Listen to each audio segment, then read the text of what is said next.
Carson City, Nevada, the state capital. We are starting our day off. Well, we just had McDonald's, but we're at Wells Fargo. Our first stop of the day, because I had to deposit some money to pay bills. Gotta pay bills before you have fun. So here we are with the beautiful scenery. This is our starting point. We're about to get on US Highway 50, or is it just Route 50? US 50, really. And it's the loneliest road in America. So we're gonna stop at some cool spots. We have our GPS is ready to go, and we're ready. It's a beautiful morning. It's probably about 50 degrees now. It was 41 when we woke up. So here we go. Yep, so we're ready to start. Yes. Let's go. Alright, so there we are. We're on Route 50. And we are about, I would say, 15 minutes away from Virginia City.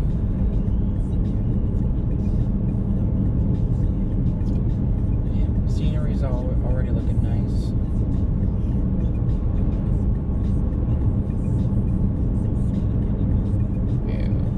The city of Lyon County, LY County. Alright, so we're on the route that takes us right to Virginia City. 8 miles away. 2.8 miles away. Keep straight onto NV 342. So the sun's in a better spot now. It's behind us, but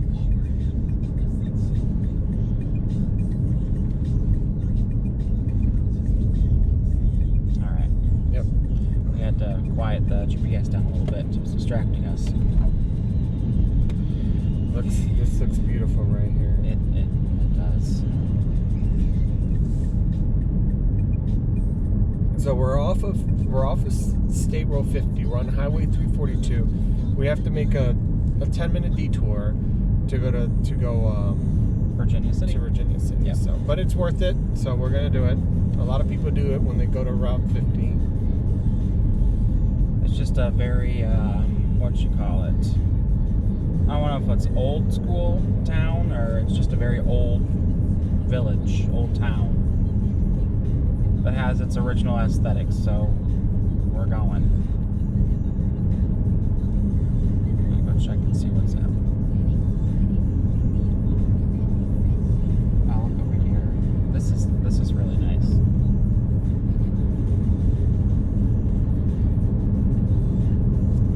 A lot of cacti. And we'll be back shortly. Yep. On the main road, don't go right.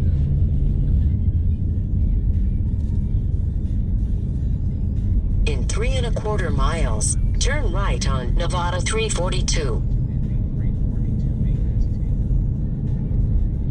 This is the Silver City.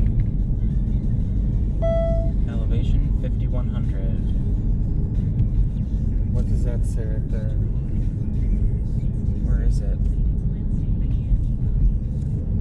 This one says 4933. This says 4844. It's so small, it's tiny. Rent. It's like, where is it? Good Lord.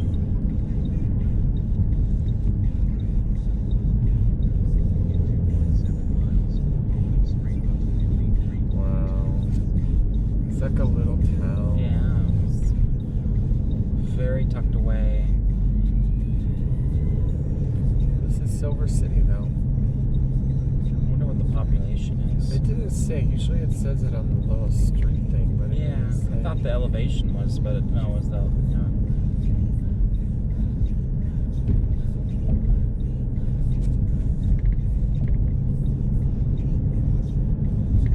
Rose's Road. You call that a road? That's like a dirt road. No, it's still a road. It is still a road.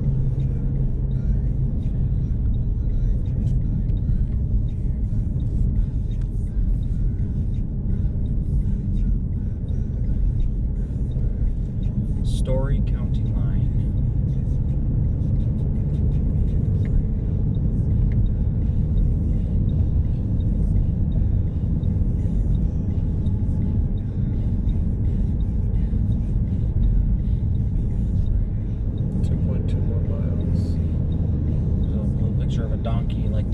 crossing. They do cross. Just like in Oldsmar, it's deer crossing. Here it's donkey crossing. Good to see something. I don't know what will be open on a Sunday morning. At 50. We probably picked the wrong day to go. We should have done it in the week, but I guess it's one of our many trips. We're going to be doing more of these more intense as the years come by. I mean, the only thing, I mean, most of the stuff will be open later. This is probably the one. This is the Gold Canyon. Yeah. Visit this way. It looks fascinating.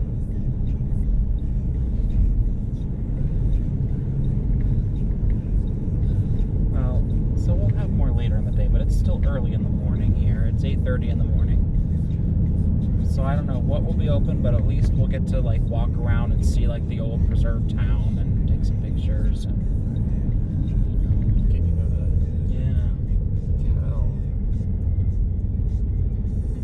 Railroad crossing like in the middle of the mountain right here. Right. In 1/4 mile, turn right on Nevada 342. The train goes through here, I guess. Looks like an old Wild Wild West. Wow. We're definitely going up a steep incline.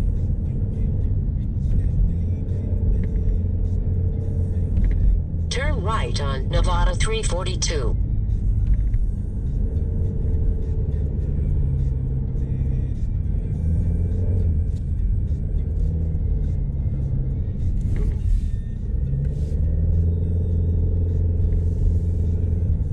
In 1 1/4 miles, arrive at Virginia City on the right.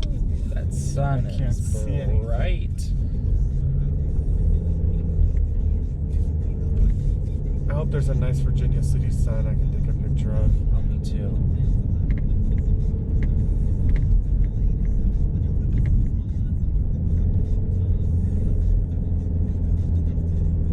That's a brand new home they're building, or whatever that And they're is. building it to kind of look the same as the old homes.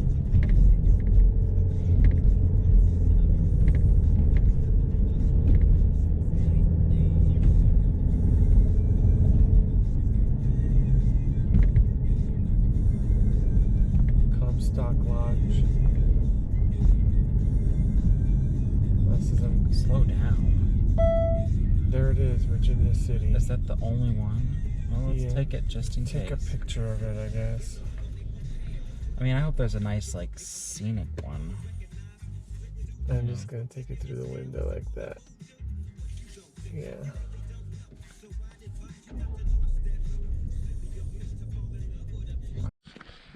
So we're walking. Decided to leave the car and take a walk through downtown Virginia City. It's very quiet for a Sunday morning. There's not like one soul on the road. Little houses. This one's nicely decorated for Halloween. Very nice. It's like so quiet. Like you feel like a Halloween movie could take place here. I don't know. No, we're up in the. We're 6,000 feet high. yeah.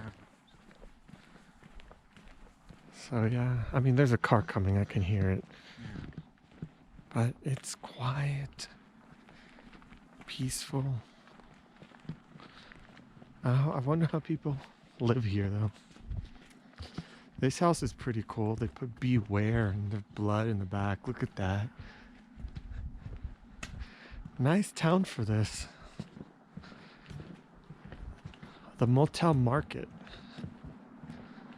Old construction.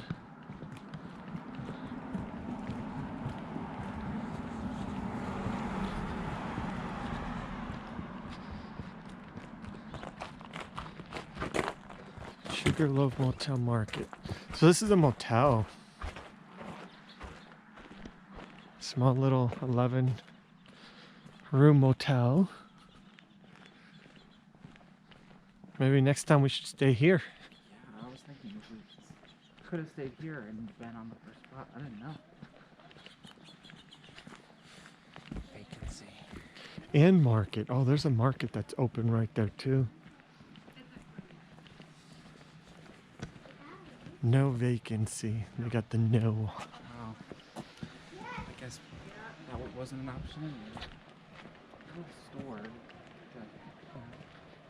All the homes are, what I liked is like every home we walked by, they're all decorated for Halloween. That's really, really, really cool. Keep out and all that. Look at that. Beware.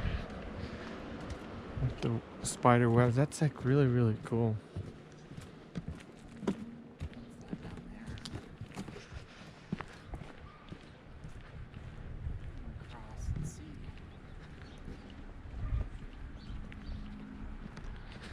This is Virginia City though. Cafe del Rio.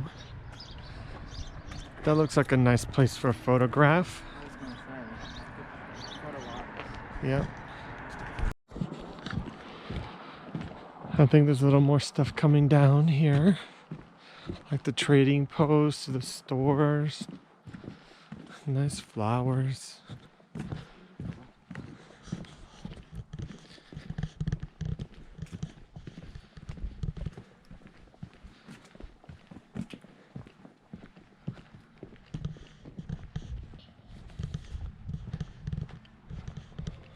What's this? Is this for water? Pelton wheel. Virginia City Jerky Company Smokehouse. Tuesday closed. This part here looks like an old western town.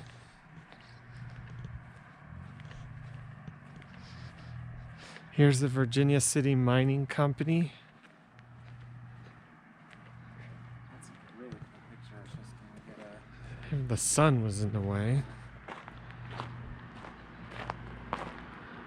You can take it from here.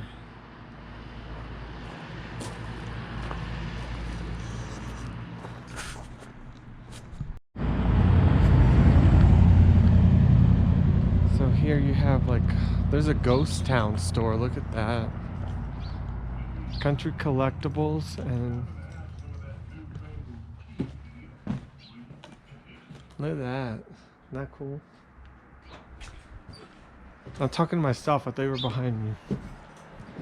You see that ghost town store? Yeah. One of the oldest buildings in Virginia City, 1860.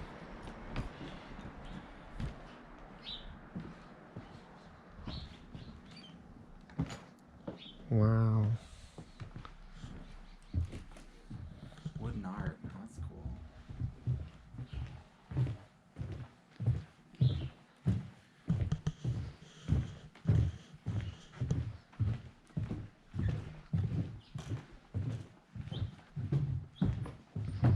That might be open.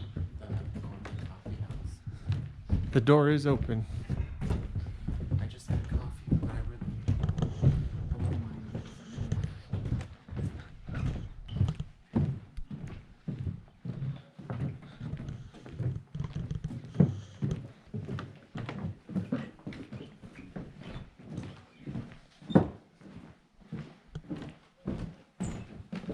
And there's the Virginia City Post Office, established in 1859.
So now we're gonna do a little drive-by.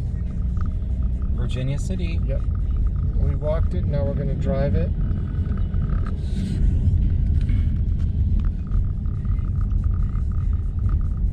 Now we're on the way to what park? To, I believe it's Fort Churchill National, no, it's a State Historic Park. Fort Churchill State Historic Park. 38 minutes. Yep. So this is what we just walked through. There were at least a couple of stores open that we got to walk in and enjoy.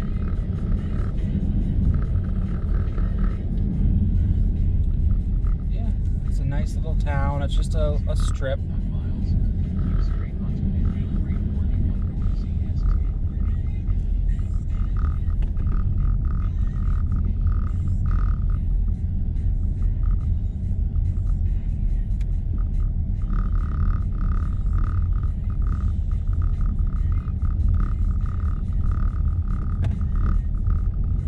It's a very nice little town.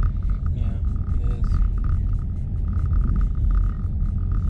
Thank God the GPS took us this way so we can drive through it.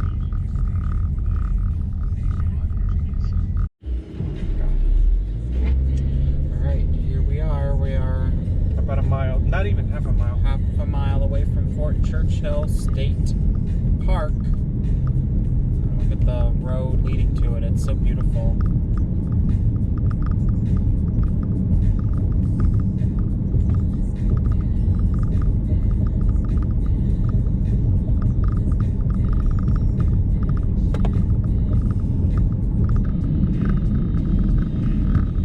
You turn here.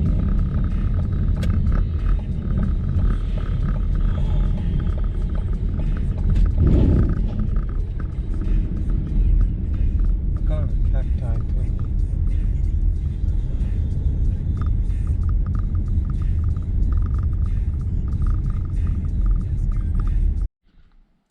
All right, here we are at Fort Churchill State Park in Nevada. It's a beautiful, beautiful day here. Temperature just moderate. Look at the hills. I'm about to start the trail. I think it's just called the Ruins Loop. Here's a little, it's a sign that shows you what all of these ruins up in front of me are. Hospital, magazine, laundress's quarters, guardhouse, a subsistence store. Okay. Quartermaster store. Military goods and supplies such as uniforms and cavalry equipment were issued from this building. Post headquarters. Orders were issued from here for the entire Nevada military district. Soldiers' barracks and officers' quarters at the far right. So it says here on July 20th, 1860, the fort was established as a United States military post under the command of Captain Joseph Stewart. 6 days later, it was officially named in honor of General Sylvester Churchill, Inspector General of the United States Army. Wow. So we're going to get started. Miguel's all the way ahead of me. I'm much slower. So I better catch up. All right, we'll be right back. All right, so off we go. So apparently, all of these buildings were in use for only 10 years, from 1860 to 1870. And then after that, they just stripped the buildings and just abandoned this. I guess they didn't need this anymore.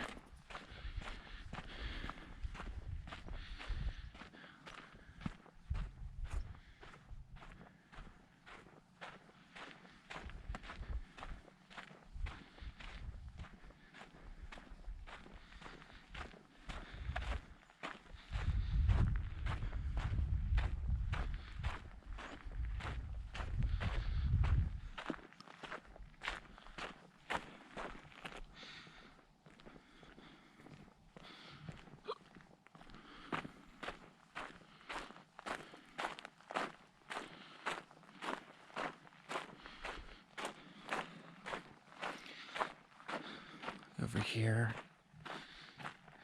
Oh, look, the moon's out.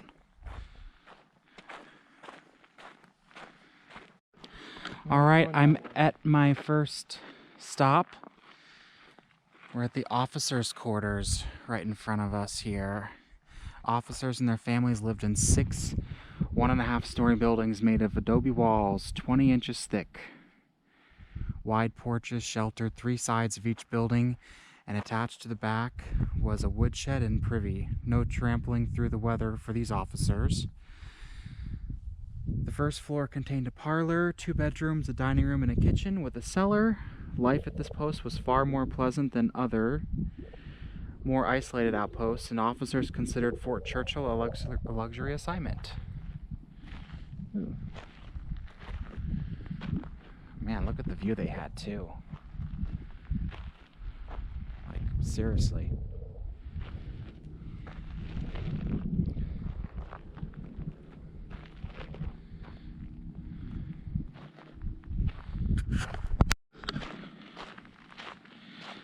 Still walking along. There's a sign that says officers' quarters, so I guess these were all officers' quarters, but the only remnants of the buildings are back there where I just was.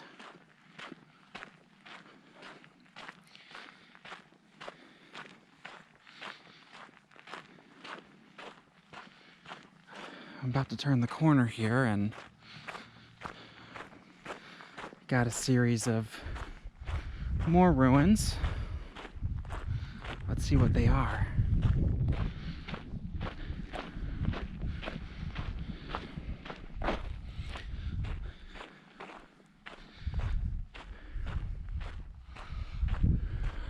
These are the barracks right here.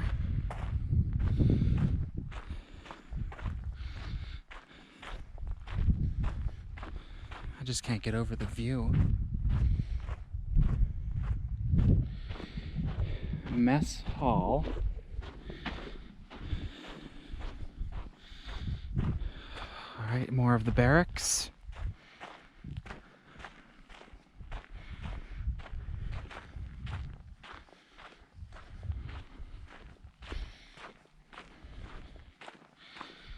Okay, what do we have over here? Barracks and mess halls. Oh yeah, there's more information. Living quarters for one company of approximately 100 men consisted of 3 buildings, 2 barracks, and a combined mess hall and kitchen. By October of 1860, 6 barracks were up but only partially finished and would remain this way for years. For the enlisted men, life at Fort Churchill was isolated and unpleasant. They lived in dirt-floored barracks, furnished with crude beds and chairs, ate a meager diet of beef, salt pork, bread, and coffee, and performed manual labor for only $13 per month. Recreation was largely limited to fishing on the river or drinking and playing cards at the post store or Buckland's station. So these were the barracks. A little further out than the rest of the buildings. And the mess hall back there. Like I said, their view is not bad.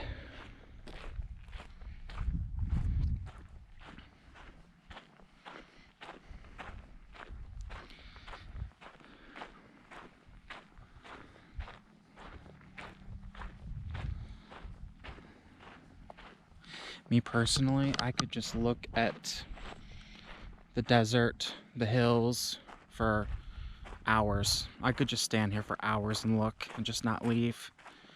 So nice. Okay, end of the barracks.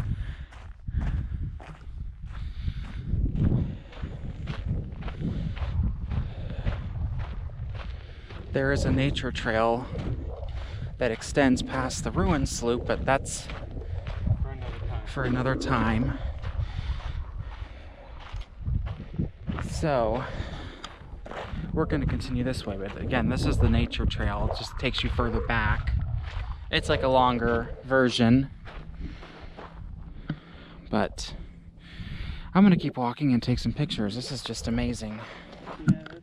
All right, we're on the other side of the ruins trail now, and this is called the guardhouse.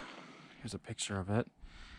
It says, located in this isolated position on the south side of the grounds, construction of the guardhouse was completed in the spring of 1861. The building's 2 front rooms served as an office and as quarters for the guard on duty, while the cell block contained 4 7-foot by 7 foot by 4 foot cells. During the life of the fort, this building held assorted deserters, drunkards, brawlers, thieves, and other criminals. Huh. This was jail? Yeah. It did. It was like a little mini jail.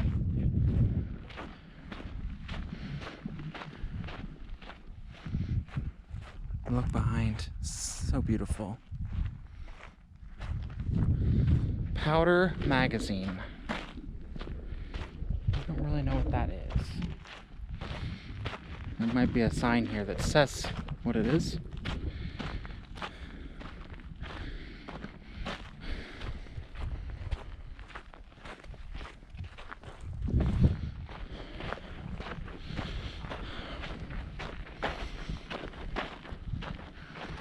I like the view from here. It's beautiful, isn't it? It's so beautiful. Alright, time for some more pictures. Be right back. So right here is the hospital right in front of us. It's pretty small, but I guess this is as big as it needed to be. The hospital was distinctly L-shaped and included a kitchen, 3 small rooms, and a cellar. The exact number of patients the hospital could accommodate is unknown. Based on limited records, it seems likely there were 20 or fewer patients at any one time. A staff of 1 post surgeon and 1 matron treated and nursed both soldiers and civilians. The post surgeon was also responsible for sanitation on the post, including garbage disposal and company kitchen inspections. Well, so it goes over there like an L shape. Okay. That's pretty cool.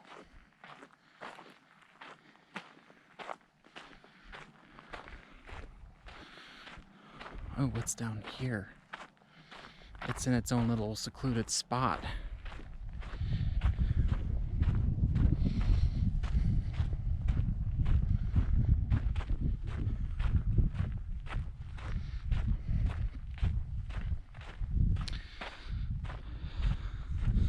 Laundress's quarter. Sounds like laundry. Army regulations allowed for laundresses. The women who lived in this 4-room structure, right in front of us, provided essential, back-breaking laundry services for the men at Fort Churchill who valued spit and polish.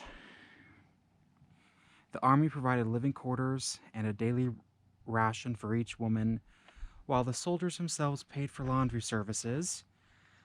Laundresses were often the wives of enlisted men. When rising construction costs threatened to eliminate the laundresses' quarters at the fort, the soldiers united to prioritize completion of this building. Wow. I like how it's like in its own little corner in the back. It almost looks like it would be like a main headquarters or something, a main office. Pretty cool. I'm gonna keep on walking. Last stop. These are the storehouses. And the quartermaster and subsistence storehouses were deliberately situated near the commander's office and within view of the guardhouse, which is right over there where we started. That way it's within view of the guardhouse to discourage thievery. Both storehouses were built with 20-inch thick adobe walls and included a finished office and a large unfinished storeroom. The U.S. Army stored and distributed food and other equipment from these storehouses to troops at Fort Churchill and across northern Nevada.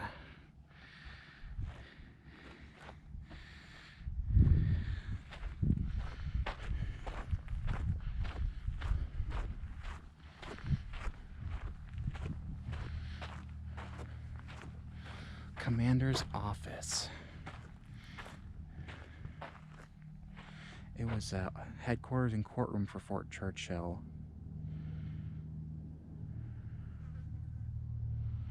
It served as a stop for the Pony Express and housed a telegraph to help spread news of major events across the country, including President Lincoln's election, the start of the Civil War, and Nevada's statehood. All right. And that's it. This is the whole trail. We're headed back. And we're gonna be off to our next stop. We'll see you then. Alright, so we're driving through downtown Fallon on the way to the... Back on the 50. on the archaeological... We're going to do Grimes Point, Petroglyphs. the archaeological site, right? Yep.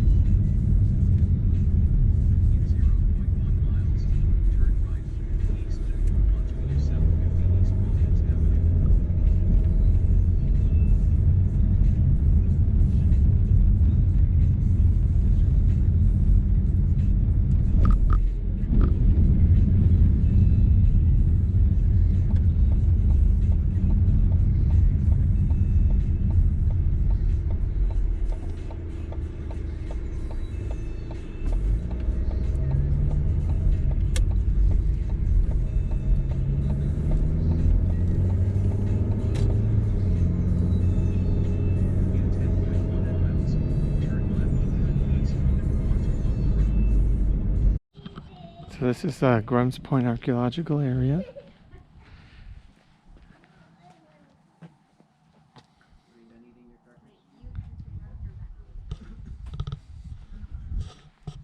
We're gonna go on the trail.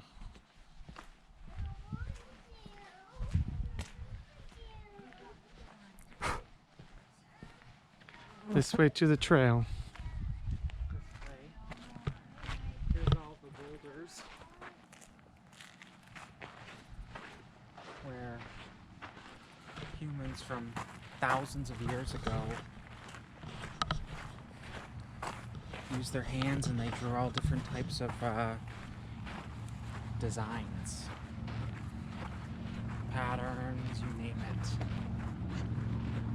How far up is it? It's only a quarter of a mile trail. So it's Petroglyph Trail this way.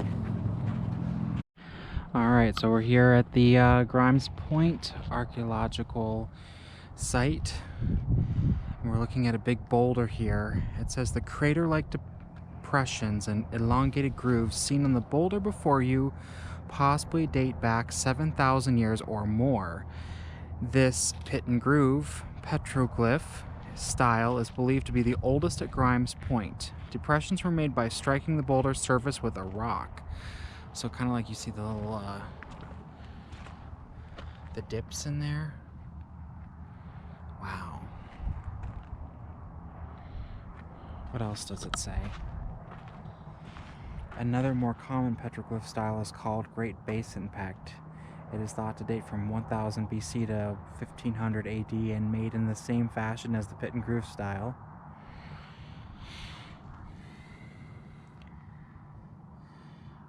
Shows a little picture right there.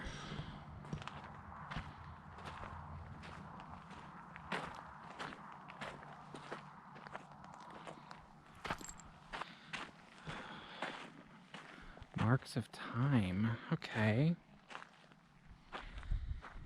Over time, the surface of a rock chemically changes and gradually deepens in color. This is called patina formation. When a petroglyph is made by etching into the rock surface, the newly exposed scar is lighter than the original surface. With time, the scars will patinate or darken until they match the original rock surface. Which of the petroglyphs seen here do you think are older? Well, clearly the ones that are you can barely see. So we got some over here.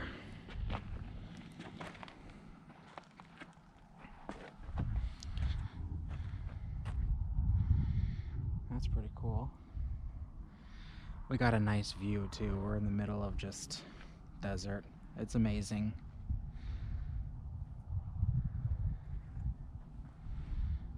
So I'm gonna keep on walking. We'll check back in just a second. I'm gonna take some pictures first.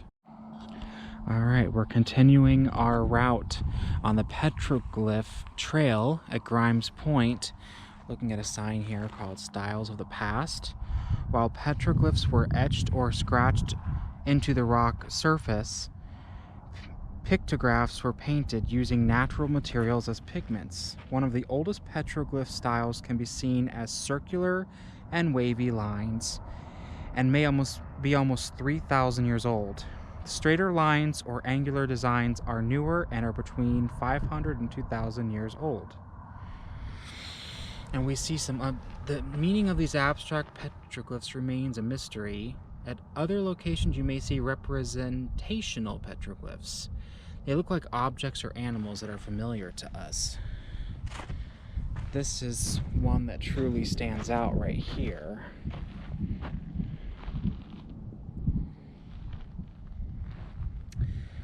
So we're going to continue our trail and keep looking. I'm going to take some more pictures. The view is beautiful. The weather's really nice.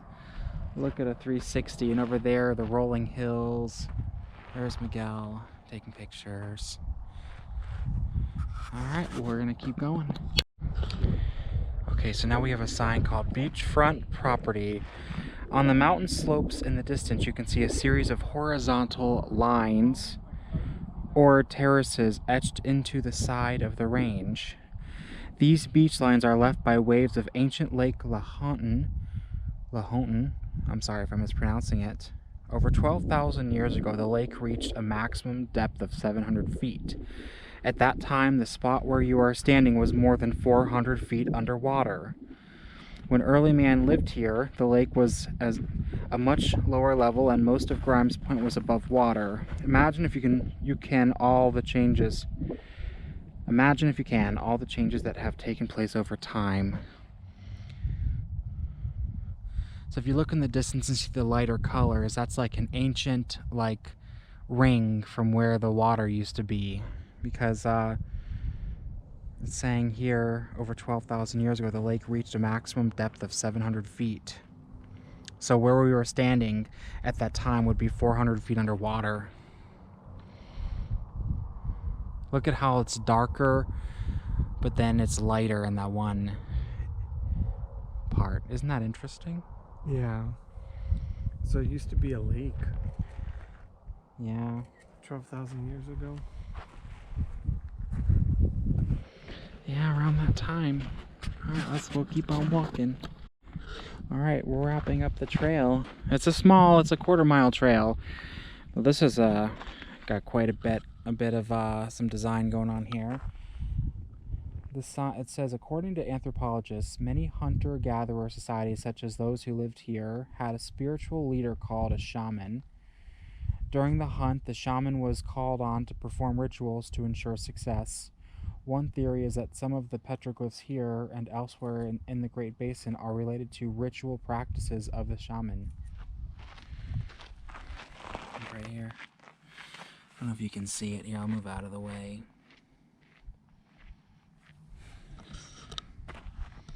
Yeah, this one's got a lot. Alright, we're going to keep walking. Alright, here we are. We just turned off of the Route 50. We are at Sand Mountain. This is a recreation area. It's a singing sand dune 20 miles east of Fallon. Sounds about right. So this dune is 2 miles long and 600 feet high, and this sand comes from the ancient Lake Lahontan. I hope I'm pronouncing that right. That for the most part dried up 9,000 years ago. We're seeing some special cars that are flying up to the top of the hill, which looks so cool. Just look at the contrast. Look at all corners. Look at all of the hills, the mountains. Just so beautiful. And you can only, we just have your typical SUV. We don't have a 4x4, so you can only drive so far because up ahead it gets very sandy and you can't really drive with just any old car. So we had to park and we're walking.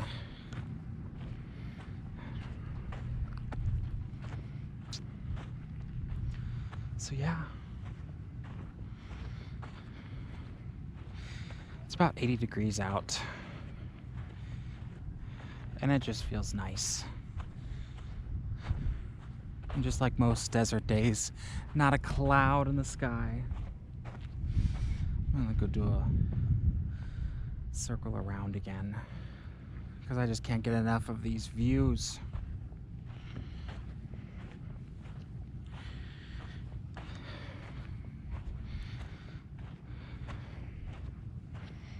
All right, we're gonna keep on walking. Alright, so we're on Route 50 leaving the Sand Mountain. It is just getting very nice here. Beautiful, beautiful. So I thought I'd start recording here. We're off to the Middlegate Station Roadhouse. We're gonna order the Monster Burger.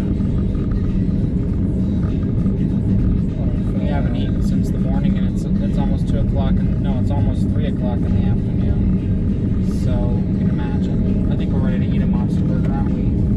Yeah, and now like apparently all the signal is gone for everything, so there's really nothing.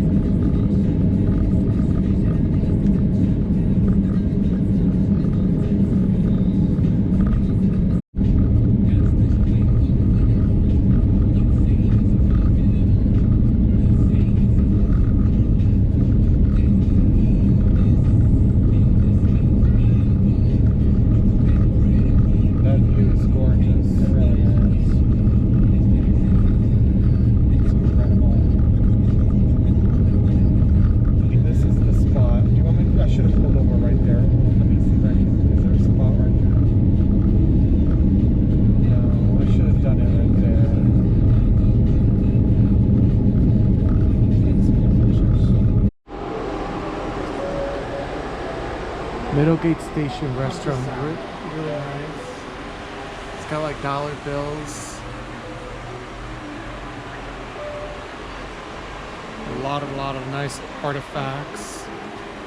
It's a very nice restaurant on State Road 50, Highway 50 in Middlegate.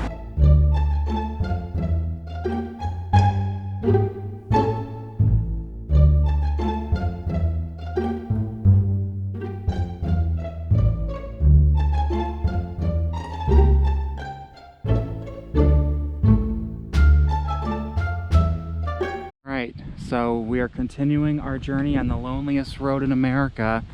I'll tell you what, this tree isn't very lonely. It's got lots of shoes in them. This is the shoe tree. I don't really know the history behind this, but if you're ever out on Route 50, this is just out of Middlegate Station, and you don't even need to bring your own shoes. You don't have to bring any of your old shoes if you want. There's plenty on the ground you can pick up, and I guess the goal is to try to throw it up and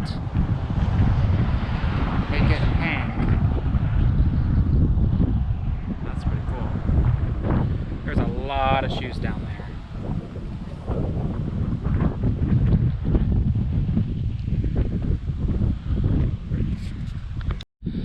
Alright, here we are at Stokes Castle in Austin, Nevada.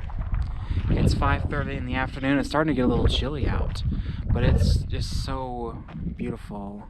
Sun definitely looks like it's ready to go down soon. Sunset's usually around 6 o'clock, at least in October. So yeah, look at this. It says Anson Phelps Stokes, mine developer, railroad magnate, and member of a prominent Eastern family, built Stokes Castle as a summer home for his sons. After the castle, or the tower as the Stokes family always referred to it, was completed in June of 1897. The Stokes family used it for 2 months. Since then, with one possible exception, the structure has remained unoccupied. Stokes Castle is made of huge granite stones raised with a hand winch and held in position by rock, wedging, and clay mortar. The architectural model for the castle was a medieval tower Anson Stokes had seen and admired near Rome. Found that to be pretty interesting. So this building originally had 3 floors, each with a fireplace, plate glass windows, balconies on the 2nd and 3rd floors, and a battlemented terrace on the roof. It had plumbing and sumptuous furnishings.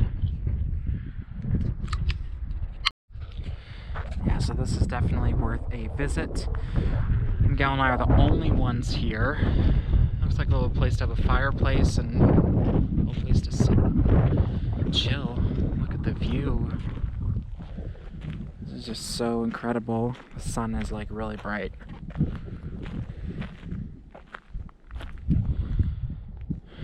So yeah, once you enter the town of Austin, you'll see a gas station. We're going to fill up. We still have more than half a tank, but gas stations are few and far between along here. So we're gonna fill up. First we have to go back down this road. It's like a hill. So yeah, back to the car. We'll check back in later. Alright, there we go. Look at that. I think we're going up that way, aren't we? Yeah, we're going up a hill now. So we're leaving Austin, Nevada.